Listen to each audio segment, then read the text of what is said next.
I'm looking now, major cases of GPS jamming in Qatar and other Gulf states. Iran is bombing Qatar. Let's bring in now Chief National Security Correspondent Jennifer Griffin at the Pentagon. You and I started talking about this about more than an hour ago now.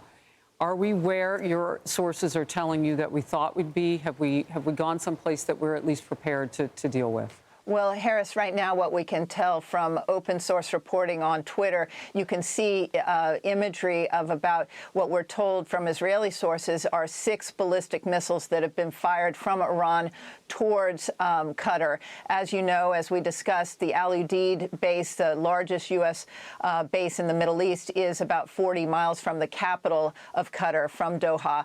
You can see the night skies over Doha right now, and there are explosions in the air. Some of those may be air defense missiles, Patriot missiles, trying to intercept those ballistic missiles. We have no indications of impact at this point. As you and I discussed before, there were satellite images from last week of Al Udeid, where the U.S. normally has a large number of transport planes, refueling planes, that those tarmacs had been emptied of those warplanes. But Al Udeid normally would have 10,000 U.S. troops based there.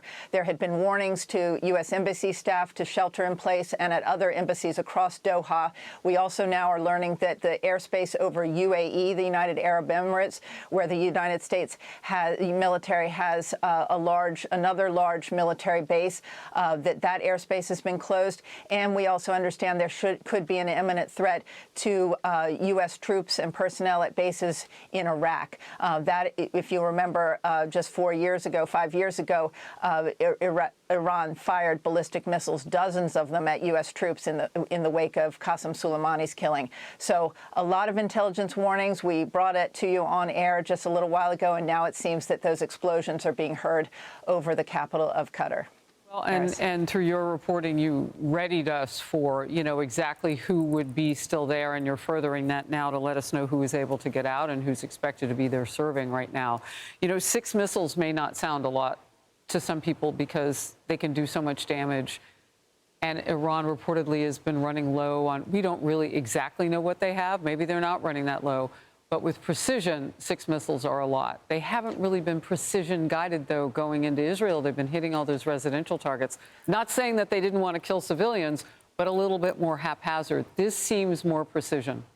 Well, I would say, Harris, the difference between Qatar and Israel is that it's just a few-minute flight for both short-range and medium-range so both ballistic kinds. or cruise missiles. You also could be having, and my guess right now, based on the way the Iranians have been behaving in terms of targeting Israel, you may also have swarming drones that could overwhelm any air defense system. So obviously, the U.S. military, U.S. Central Command has been preparing for this moment.